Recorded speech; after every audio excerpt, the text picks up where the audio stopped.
Mis estimados emprendedores y emprendedoras, bienvenidos a su actualización de mercado. Yo soy Rodrigo Navarro y el día de hoy, tristemente, estamos sin el inigualable, el magnífico Alejandro Salomón. Sin embargo, está el grandioso Sergio Chávez trayendo esto a todos ustedes. Y el día de hoy vamos a tener un episodio bastante interesante. Espero sea un poco corto para dejarlos disfrutar de su fin de semana, pero vamos a tener que hablar de los mercados, vamos a hablar del simposio de Jackson Hole, de los números de empleo que salieron esta semana, también de las bancarrotas, de nuevos problemas acumulándose en China y de la huelga de los trenes. También vamos a tener unos reportes de ingresos de Palo Alto Networks, de Toll Brothers, Lowe's, Target, Snowflake y Baidu. Después vamos a hablar de la demanda del SEC a Carl Icahn y también de una victoria para los pequeños streamers. Finalmente vamos a dar un pequeño crypto update simplemente de hablando de McDonald's y su reciente estafa, pero vamos a ver con todo eso, vamos a arrancar este episodio y qué está pasando en los mercados. Y bueno, esta semana hemos estado viendo los mercados más o menos planos o digamos mezclados honestamente, con subidas y bajadas muy pequeñas, aunque las correcciones o subidas por reportes de ingresos siguen siendo brutales. O sea, estamos viendo reacciones de los inversores muy agresivas. Hay demasiada expectativa sobre la junta de Jackson Hole este fin de semana. Va a ser el viernes, el día que están escuchando esto. Yo estoy grabando esto en el jueves y bueno, el discurso de Jerome Powell nos va a dar ciertas claves para ver qué es lo que está pensando la Reserva Federal alrededor de esto. Ahorita vamos a hablar un poco más de esto, pero primero tenemos que hablar del oro, porque el oro tocó nuevos altos históricos y esto inmediatamente empezó a generar historias y narrativas de que los miedos de recesión nuevamente están empezando a permear en el mercado. Se estaba diciendo que muchos inversores han estado saliendo de las acciones con este rebote desde el 6 de agosto y entrando ahora en el oro. Y por lo general estos indicadores de subidas tan importantes en el oro son previas a una caída más importante, pero la realidad es un poco distinta a esto. La demanda del oro que ha estado levantando los precios obviamente no es demanda de los inversores privados, sino es demanda de la industria de los microchips que necesita oro para sus componentes, específicamente para los microchips de inteligencia artificial. Y aparte, también al parecer los bancos centrales alrededor del mundo han estado comprando mucho oro, específicamente los países de los BRICS, o sea, Brasil, Rusia, India, China y Sudáfrica, y muchos otros asociados a los BRICS también están comprando oro, pero los ETFs de oro, básicamente donde están invertidos la mayoría de los inversores pequeños como ustedes y yo, han estado viendo salidas este año más que entradas en los índices, lo cual suena un poco extraño y por eso es que ves que el precio del oro está subiendo, pero no realmente la demanda de estos ETFs. Hay una salida neta de 3.200 millones de dólares en estos ETFs en lo que va del año. Entonces, muchos de los inversores más bien han estado sacando utilidades para invertir en el resto del mercado. Así que es bastante interesante ver que el oro esté en estos niveles porque históricamente podríamos sacar conclusiones de que el miedo está empujando el metal a sus nuevos altos históricos, pero en realidad son otras fuerzas de mercado. Vamos a ver si la misma ignorancia o más bien el miedo real puede llevar el precio de este metal a nuevos altos o si vamos a ver una corrección a la baja simplemente porque esta información empieza a permear el mercado. Pero bueno, también podemos hablar de Jackson Hole porque, como les decía, Jerome Powell va a estar hablando el día de mañana y este fin de semana se celebra la convención de Jackson Hole, que es en Jackson Hole, Wyoming, donde se juntan los líderes de los bancos centrales del mundo, los economistas, líderes de industria, empresarios importantes, a discutir el ambiente económico mundial. Uno de los discursos, como les decía, el más esperado es el de Jerome Powell porque esta semana vimos las minutas del Fed y básicamente están ya casi todos los directivos de la Reserva Federal bastante convencidos de empezar a bajar las tasas. Ahora la pregunta es, ¿qué tanto van a bajar las tasas? ¿Van a ser 25 puntos, 50 puntos, 75 puntos? Todavía no sabemos exactamente qué es lo que va a pasar, pero todo el mundo va a estar muy atento a lo que nos va a decir Jerome Powell para ver si podemos ver ciertas claves que nos digan qué es lo que está pensando realmente él y el resto de los directivos de la Fed. Así que uno de los discursos más esperados del año, vamos a ver qué nos dice. Y pues bueno, una bendición a los mercados porque realmente toda la inestabilidad de esta semana ha sido gracias a toda la expectativa que está generando este discurso que nos va a dar Jerome Powell el día de mañana. Bueno, ustedes lo están viendo el día de hoy, así que vamos a ver cómo acaba la semana y la tendencia que nos va a dictar esto de aquí hasta la siguiente junta de la Reserva Federal a mediados de septiembre. Y bueno, eso nos lleva a hablar un poco de lo que son los empleos, porque parecía que todo iba muy bien según el gobierno. Estábamos viendo menos aplicaciones a desempleo de lo que se esperaba, eso lo vimos la semana pasada, al igual que el reporte de empleo la semana anterior. Y por lo general todo estaba llegando siempre mejor de lo que se está esperando, las tasas de desempleo sigue relativamente baja, todos los indicadores de empleo nos están diciendo que todo iba muy bien. Pero finalmente nos dieron números reales del último año hasta marzo de este año, y aunque ya pasaron 6 meses desde entonces, lo único que esto nos muestra es cómo el gobierno ha estado mintiéndonos de una manera brutal, porque el reporte muestra que hay 818,000 empleos menos de lo que se reportó en los últimos 12 meses hasta marzo de este año. Es la revisión más grande a la baja en los últimos 15 años. Esto claramente lo que significa es que el crecimiento de empleos del último año fue 30% menos de lo que nos estaban diciendo. Es verdaderamente increíble ver cómo el gobierno nos sigue queriendo dar una narrativa simplemente para mantener los nervios a la baja y mantener calma en el mercado, pero la realidad claramente ha sido otra cosa y lo hemos estado hablando ya por varios meses. Y bueno, otro punto muy importante han sido las bancarrotas, porque hemos hablado bastante sobre las bancarrotas que se han estado disparando a la alza este año de manera brutal, pero es una estadística que les muestra lo difícil que está el mercado ahora gracias al ambiente de crédito restrictivo que ha creado la Reserva Federal. Las startups, o digamos empresas nuevas que han conseguido fondeo institucional, han quebrado a un nivel de 60% más que hace solo 2 años. De estas, muchas fueron unicornios, o sea, valuadas en más de $1,000 millones. Y el problema es que al no haber crédito barato, los inversores no están dispuestos a seguir invirtiendo en empresas que no estén generando utilidades,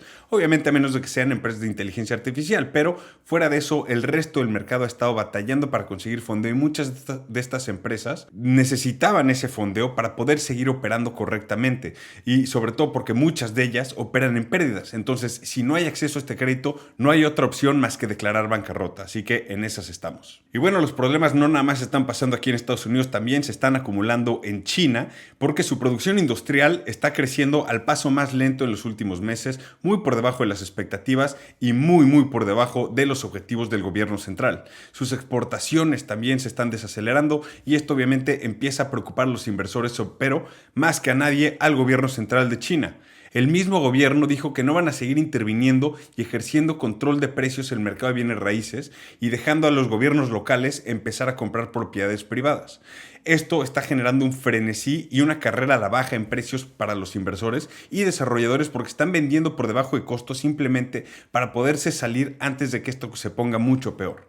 Hay proyectos que ya están reduciendo sus precios por más de 20% de precios ya descontados anticipadamente. Entonces, claramente está preocupando a todo el mundo porque una gran crisis de China, que hemos estado esperando ya por varios años, pero simplemente no ha llegado, realmente han estado evadiendo la crisis correctamente, pero una muy buena crisis de China, el miedo va a ser justificado porque una crisis de ese tamaño va a afectar al mundo entero, no nada más a China. Así que vamos a poner atención en lo que está pasando en China porque ese tipo de contagios podría colapsar la economía mundial. Y de ahí pues más problemas obviamente porque tenemos que hablar de las huelgas en las vías de tren en Canadá. Se está iniciando el día de hoy, hoy que estoy grabando jueves, una huelga en el servicio de transporte de trenes con más de 9,000 empleados del sindicato de Teamsters iniciando su huelga.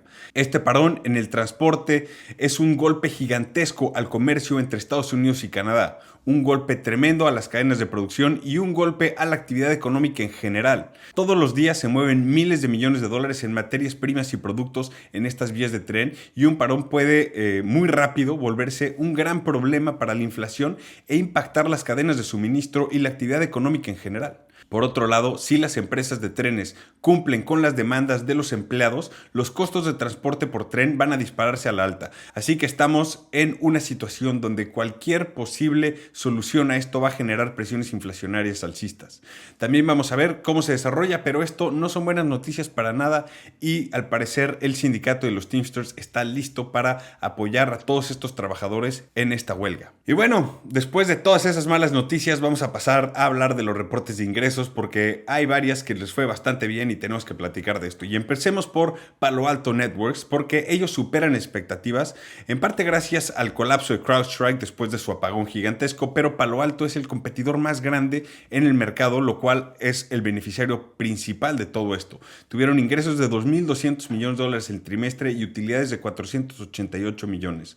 Elevan sus expectativas para el resto del año y claramente no están desaprovechando la situación que le regaló CrowdStrike. Su acción subió hasta 10% después del reporte, están arriba 20% en el año y han estado sumamente volátil todo este año, así que veremos qué tanto les dura este crecimiento o si se vuelven a ajustar a la baja. De ahí podemos platicar de Toll Brothers, porque este sí me pareció bastante interesante, honestamente. Al igual que su contraparte Lennar y KB Homes, sus ventas siguen creciendo. Una baja de tasas les caería aún mejor. Superaron expectativas de ingresos y sus entregas de nuevas casas crecieron hasta 11% comparadas con el año pasado. Sus retrasos están abajo ya 10%. En general, todo pinta muy bien para ellos. Elevaron sus expectativas de ingresos para el resto del año y todo parece apuntar que la crisis de bienes raíces que tanto ha estado esperando todo el mundo no llega porque la demanda de nuevas casas está ahí y sigue creciendo. Su acción subió hasta 12% después de esto y están arriba 40% en el año. Están actualmente en sus altos históricos, así que vamos a ver qué tanto más pueden subir. Y bueno, de ahí platiquemos de Lowe's, porque al igual que Home Depot, este fue bastante decepcionante. Sus ingresos están abajo 5,2% comparados con el año pasado, con ingresos de 23.590 millones. Utilidades también siguen cayendo, con utilidades de 2.380 millones, que son $300 millones menos que el año pasado. Redujeron sus expectativas de ingresos para el resto del año, ya que según su director general, los proyectos de mejoras inmobiliarias privados, o sea, el hazlo tú mismo, están cayendo y muy fuerte. Sus acciones honestamente no tuvieron mucho movimiento después de su reporte, siguen arriba 9% en el año. En realidad, si sus ingresos van a la baja, me sorprende bastante ver que estén muy cerca de su alto histórico, pero bueno, vamos a ver hasta dónde llega Lowe's. Y de ahí, bueno, podemos pasar a Target porque esto sí la sacaron del parque. Al parecer, reducir tus precios en más de 50,000 productos funciona para atraer más clientes que una vez entran a tu tienda acaban comprando más de lo que estaban esperando porque tuvieron ingresos de $25.450 millones, que no solo es más de lo que estaban esperando, pero casi $700 millones más comparado al año pasado, y eso es con todo y menores precios. Sus utilidades también crecieron significativamente a 1.190 millones, que es $355 millones más que el año pasado. Increíble que su estrategia de reducción de precios les funcione tanto, pero lo que más les ayudó fueron sus ventas digitales que crecieron 8% comparadas al año pasado. Su acción llegó a subir hasta 15% después del reporte, que les ayudó bastante porque estaban abajo 5% en el año antes de esto, así que ahora están arriba 10% en el año, bastante bien, pero todavía menos del S&P 500. Y de ahí podemos pasar a hablar de Snowflake, porque esta está un poco confusa. Viendo nada más sus resultados dirías, hoy fue excelente. El problema es que una desaceleración de sus ingresos, porque siguen creciendo, pero no tan rápido como crecían antes. Mi problema con esto es que siempre el crecimiento va a ser menor una vez que una empresa llegue a cierto tamaño y oposición de mercado suficientemente grande, o sea, tal como lo hizo Microsoft con Microsoft Azure y su sistema en nube, que sigue creciendo, pero a niveles mucho más moderados que en un inicio. Pero bueno, tuvieron ingresos de $829 millones en el trimestre, que es casi 30% más que el año pasado y mucho más de lo que está esperando. Sin embargo, el problema con todo esto es que sus pérdidas sí crecieron a 317 millones comparados a 227 millones el año anterior. Snowflake es una de las empresas con múltiplos de valor por ingresos más altos del mercado, por lo que una desaceleración en tus ingresos te causa un colapso brutal en tu precio de la acción, porque con todo y que superas expectativas, la gente está esperando un crecimiento mucho más agresivo para que puedan justificar ese valor por acción. Su acción cayó hasta 14% en el día y posiblemente siga cayendo. Están abajo 40% en el año y 52% desde su precio de oferta inicial hace 4 años. Otra cosa que no ayudó para nada es que Warren Buffett y Berkshire Hathaway hayan vendido toda su posición en el trimestre anterior y apenas la semana pasada fue que se anunció eso. Así que vamos a ver si se le vienen mejores días a Snowflake. Y de ahí pasemos a hablar de Baidu, el Google de China, porque superan expectativas, pero los problemas en China tienen nervioso a todos los inversores. Reportaron ingresos de 4.700 millones en el trimestre y utilidades de 1.030 millones también en el trimestre. Esto fue más de lo que se estaba esperando, pero 7% menos comparado al año pasado, lo cual explica un poco el mal sentimiento de los inversores. Con todas las inversiones que están haciendo ellos simplemente en inteligencia artificial, parece tener muy buen futuro, pero por lo menos por ahora es incierto gracias al ambiente económico en China. Sus acciones cayeron hasta 5% después del reporte y están abajo 27% en lo que va del año. Y bueno, de aquí podemos pasar a platicar de la demanda del SEC a Carl Icahn, el inversor legendario, porque honestamente es increíble y te enseña que las reglas están hechas para simplemente los pequeños inversores, porque los grandes siguen haciendo lo que quieren sin consecuencia alguna.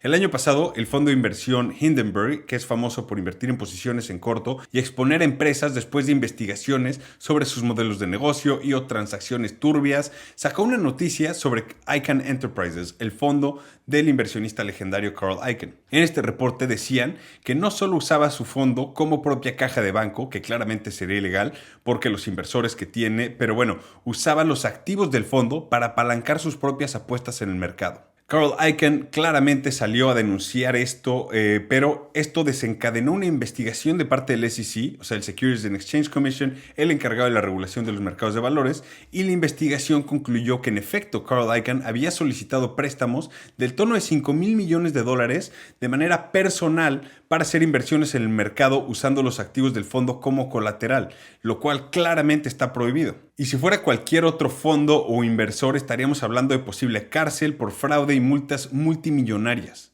Pero en este caso, el SEC está cerrando todo este proceso con una multa de $2 millones. $1.5 millones que va a tener que pagar el mismo fondo y $500,000 que pagará Carl personalmente. O sea, el 75% de esta multa la va a pagar el fondo, que al final acaba costándole a los inversores del mismo fondo.